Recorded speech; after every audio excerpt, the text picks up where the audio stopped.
SHOT Show 2017 at the Tuff Writer booth with Jack. How you been, brother? See you again. Right on. How are you doing? Good, man. Good. It's been a little while. I think 2 years, if I'm not mistaken. Yeah. Yeah. Of course, you and I both look right now. Your eyes look about as bad as mine do from just lack of sleep and getting prepped. It's the fun part. Yeah. That's the easy part. But you know, once you make it here, it's all downhill. Exactly. Right? Yeah. Wait until 1600. Yeah. Right. Then it's really downhill. As long as the coffee keeps flowing, I think we're gonna be okay. Yeah. So, what's new? What's new at Tuff Writer in the Tuff Writer booth crowd? Okay, shop? well, so in the past couple of years, we've actually done quite a bit. One of the things we've done is we've continued to improve the pens as we make them, right? We've also started manufacturing our own mechanism. We are now the only pen manufacturer in the United States that has their own in-house machined advancing mechanism. It's kind of a big deal for us. It means that we have the most reliable and the best clicky mechanism on the market right now. No joke, seriously. Your design as well? Our design, yeah. We did an improved design, and then we did new material selection. Took about 6 months of R&D testing, and we finally came up using 416 stainless steel, Swiss turn. We're holding less than 0.2 of a thou tolerance. Use chrome steel ball bearing. It makes for one of the most reliable and smoothest pen advancing mechanisms on the market right now. Yeah. Tell me about it. I mean, I don't want you to jack your voice up anymore, but yeah. So all in-house. Yeah. All U.S. made. Yeah, so we're big fans of making everything in-house. In fact, one of the things we've done over the past couple of years is we've actually started bringing CNC manufacturing all inside. We now just actually purchased our 3rd CNC machine. So yeah, we're kind of going all in to be able to like make everything that we can possibly make. The only thing that we don't make right now, right, are those little tiny screws, and they're sourced. Everything else, from the stamping to the machining to the design, all of that's done in-house. One of the other things that we've done is we've got a lot of people who are now asking us to make slightly smaller, more variations of the pens. So we've started doing what's called the Gen 2 mini clicks. And this would be like for your suit, you know, because quite frankly, the larger pens, you know, in a I hate saying fine suit, but in a fine suit, a large pen, a large pocket knife really stands out. Right. And just doesn't look right. Exactly. And it's a tell, basically. It's a tell. Right. So you're making a smaller pen. And quickly, also, are you also doing your finish in-house as well? No, so we do the prep, we do the blasting, cleaning, etching, but we do not do the anodizing. We have guys that do anodizing. They're probably one of the best anodizing houses in Arizona. Exceedingly reliable, durable. And one of the things, though, is you ever painted a car or painted a house? The prep that you do ahead of time is kind of the big deal. That's the most important part. Exactly. Even when you talk to a painter, that's what they say. Absolutely. So we do all the prep in-house, cleaning in-house, and then we give it to them prepped, ready to go. And what's happening is they're actually anodizing it to our specification, and we find that that gives us a better finish than really most anywhere else you're going to find. So even your anodizing is U.S.? Absolutely. Local in Arizona? Everything that we do, we're very big sticklers on U.S. manufacturing. Well, and I know that from a few years ago, but just wanted to reiterate the point. Yeah, great, brother, great. So give us an example of these smaller pens. Sure, okay, so one of the things is we started doing the mini clicks. So the mini clicks, this is the Gen 2 version, so they're very similar to the standard precision press pen. A little smaller, a little bit lighter, just as durable. We still use the same materials, aluminum body, 303 stainless steel tip, 1075 spring steel clip with powder coating for corrosion resistance, and our new 416 mechanism, which we came out with this past year. And this is your design. Actually, I'm going to go with the purple because I'm feeling really purple today. Right on, you know? Or that might be violet. I don't know. A lady would correct me 5 times over. I'm a guy. I've got like 4 basic colors. Right, brother. Right, dark, light, this red, is off red. Right, this is off red, man. Off red. Oh wow. So now this click, I think you called it pen forward, or we call it a pen advancing mechanism. Pen advancing mechanism is your design. Yeah, absolutely. Wow. Our design, our manufacturer. Yeah. Now the clip on this is that aluminum, or it's a 1075 spring steel. Okay. It's stamped, heat treated, and then powder coated to make it corrosion resistant. Right. Exceedingly durable. Right. Yeah. Oh yeah. Yeah. Very nice. Even the O-rings are industry Buna 70 O-rings. They're chemical resistant, so they'll hold up exceedingly well. The entire design of the pen is designed to be modular, so that if anything ever were to go wrong, it's replaceable, serviceable. It's designed to last a lifetime. But again, they're so overbuilt and overdesigned. They're designed to last really a lifetime. Now, what ink inserts are you using on these? Because I'm sure you're not making those in-house. No. Okay. Those are Fisher.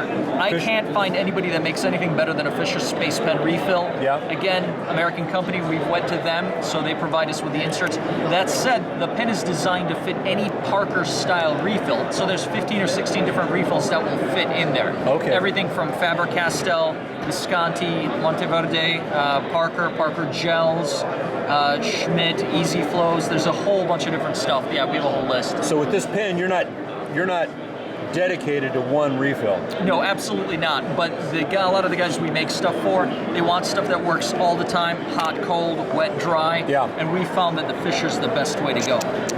For the people who like the slightly more aesthetic appeal, the bling bling, we've got we call it the ballistic precious metals. Yeah. Absolutely. So copper, you've got the titanium in your hand right now. And I love that flame job there, buddy. We've got polished brass as well as aged brass. And then obviously the flame titanium is just wonderful. One of the nice things about flaming the titanium is it actually surface hardens. You get a case hardening, an alpha case layer on the surface of the titanium. Very durable. Yeah. Beautiful. Holds up super well. And even the clip on these is titanium, grade 5. Okay, I was going to ask you about that, if it's the same clip as your... No. Oh yeah, we go all out, brother. Wow. Now, that's on the clip is titanium on the titanium body. Yeah. This is the steel again, correct? No, this is polished brass. Okay, the clip is steel. I'm sorry, yeah, I was talking about the clip, yeah. But this is polished brass. Yeah. And of course, you know, as a sideline, the Space Pen name, did you know that the actual Space Pen that was used on Apollo was actually not a Fisher pen? No, I didn't. The one know that saved that flight was a felt tip. Oh, really? Yeah. But, you know, good marketing, but yeah. And one of the things we've been working on, I've only got prototypes so far, but I've actually prototyped a titanium version of the mechanism as well. Really? Yeah, that might be going one step too far. I don't know that people need like an ultra durable titanium mechanism, but if they do, we can actually make it now. But you're that kind of guy. You can go there. Yeah, now, is this bronze? This is aged brass. Aged brass. Okay. That's absolutely beautiful.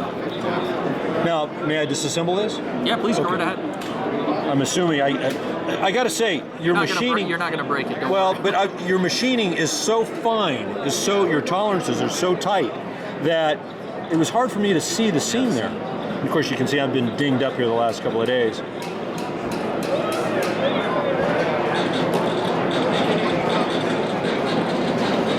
So, you know, we're doing a disassembly here, a field disassembly. This is our fill. Wow, even loose. The button is not, it's tight. It's not moving around, it's not rocking back and forth. I mean, wow, this is an overbuilt. You know what? I hesitate to say overbuilt. It's not overbuilt, it's extremely well built. Go to your Mecca. Yeah, I'm a big fan of having, tools you can count on.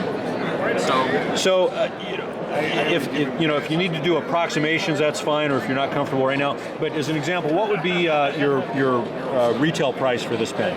So right now we've just launched this on Kickstarter. Retail on these is probably going to be $125, $150, somewhere along these lines. I don't know because it depends on how many we decide to do for the final production run. Right? It's kind of one of those. And I apologize. That's right. You had mentioned that this is a Kickstarter project. Yeah, we just launched on Kickstarter to gauge interest in the various finishes. Right. Mostly because we're trying to offer finishes that we haven't done before. We're doing them all in-house.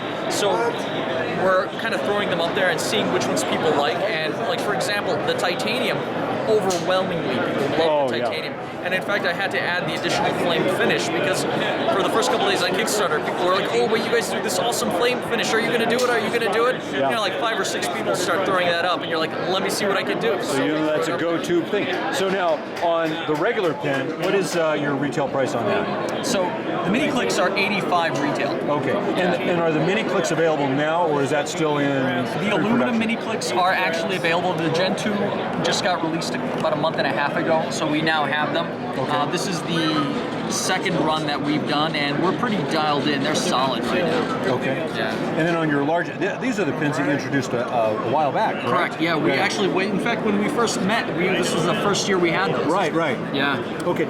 Retail price on the full size. 95 on the full size. 95. Now the extra finish on the full size, are these in production at this time? So the large ones are. In fact, last year was the first time we brought these, which is the flamed copper finish out. And we brought, I want to say like 30 or 40. We had just finished making them, and they were gone by the first day. Wow. Yeah. Okay. And retail price on these? 125. 125. Yeah. So we've got copper, flamed copper, Aged brass. and bright brass or polished brass. Yeah. Okay, very good. And something's missing here. What would have been filling that void, if anything? Would that have been titanium there, or? So we did. Well, we also had a couple pre-production versions of like tumbled and matte brass and copper, but we didn't bring a lot, so that went real quick. Okay, very good. And then I just couldn't help but notice, is All this titanium? All of these are titanium. Yeah. So we have tumbled titanium, flame titanium, and then polished titanium. Beautiful. Retail on those? Between 205 and 210, depending on which flavor, but right around $200. Okay, very good. Well, I'll tell you what, Jack, I don't remember the flashlights. Yeah, that was a collaboration with Felholter and 47s. Right. Yeah, okay. so we did a bunch of the design work, engineering, and then we did all the assembly on these.